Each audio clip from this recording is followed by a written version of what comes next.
Tatum, and this is my debate project. So, the topic I decided to focus on was immigration should be based on merit and limited to skilled workers.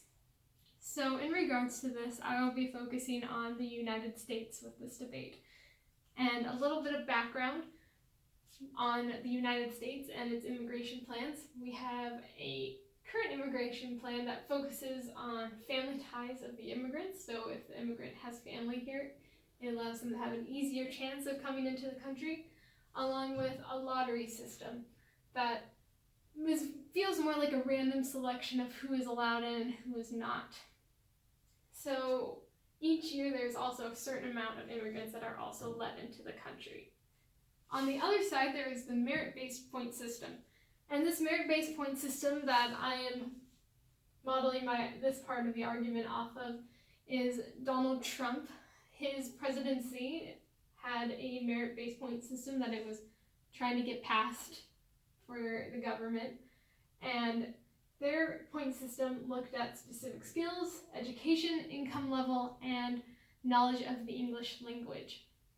Now, these are still in debate today, and what I will be debating with myself for this video. So, to start off, I will be looking at the merit-based point system and how it is good and should be for the United States.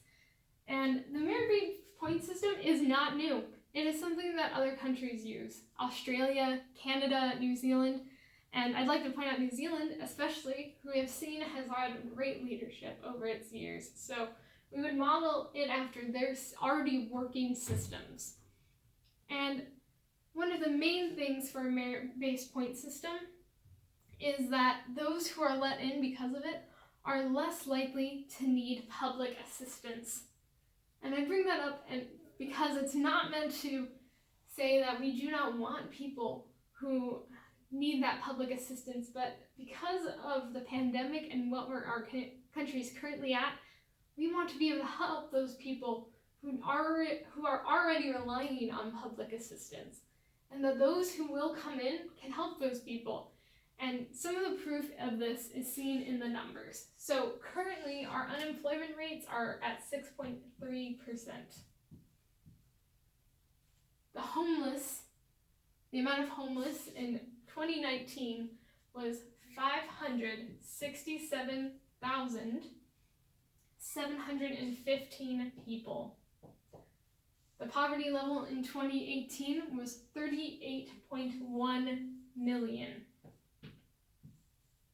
And those living in food insecurity in 2019 were 35 million. Now, food insecurity means these people were wondering where their next meal was coming from. They didn't have enough money for groceries, and we don't want these numbers to be higher. And we don't want immigrants who may already fall into these categories be still left to defend for themselves while they're still trying to bring public assistance to literal millions of people. And so those immigrants that can come in with specific skills and education and already at an income level that can help themselves, will not let them fall into this trap that is already here that we are trying to work on. And as opposed to this current plan, this opens it up to different types of people where you have to have family ties and a lottery. People can look at these categories and prepare themselves to meet them. They do not have to wait. And so this helps them not have to wait with fingers crossed, but they can prepare themselves, look ahead. Parents can look ahead to help their children have the opportunity. So overall, this merit-based system would help both the immigrant and the people of the United States that are here, and it will help future United States citizens who are planning on immigrating here to have a better start, a fully better start when they come here.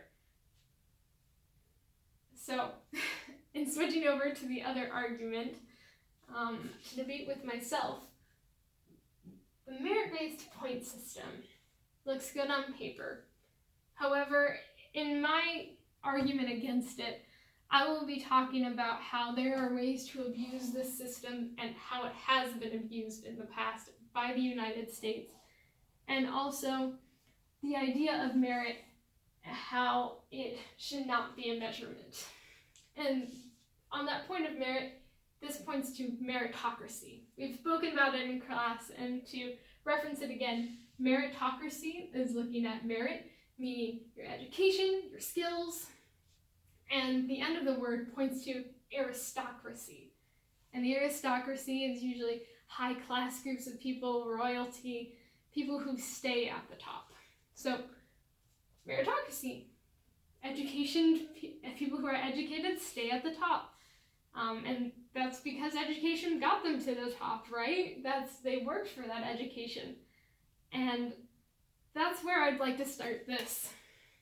So, they're at the top because of their education, and there are people who are lower than them. And there are people who are lower than them. However, where a meritocracy talks about merit, just as an aristocracy, there is a hard border to cross over. And the privileged stay privileged. Education is open to the privileged. Higher education is especially open to the privileged.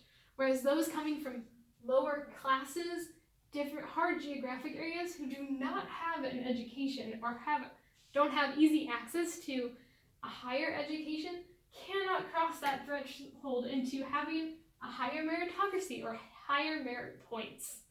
So, for example, someone already growing up in an affluent neighborhood can pay for college application fees and go through college easier, whereas those at the bottom who may be living in a poorer area or farther away from a school can't as easily apply to multiple schools, can't go to as much of a prestigious college, and thus cannot get that income level, cannot have those specific skills that the United States may be looking for, and cannot learn maybe the English language as well as they would like to.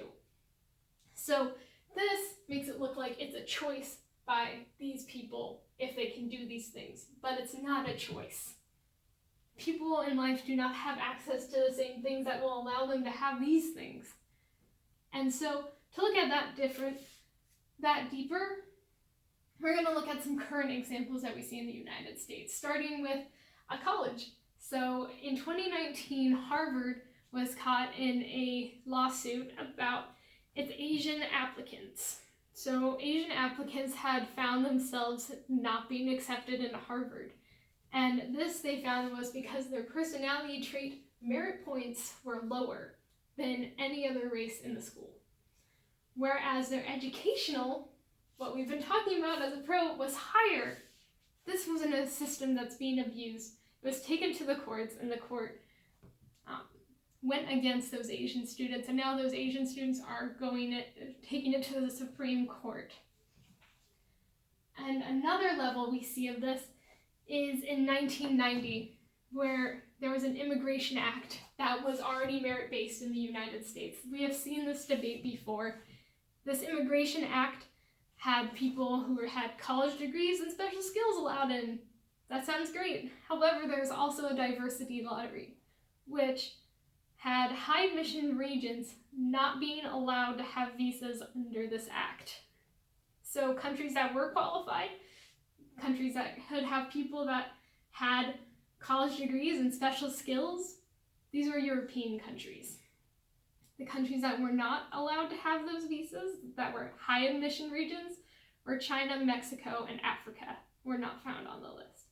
And Africa is not a country. Sorry, that was my slip up in speaking.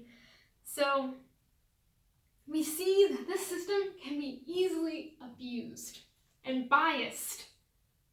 We need to find a better way. I'm not saying this is the perfect way, but this is not the way. And I hope that you can see from these debates and decide for yourself. So thank you for taking the time to listen, and I hope that you have a great day. Mahalo!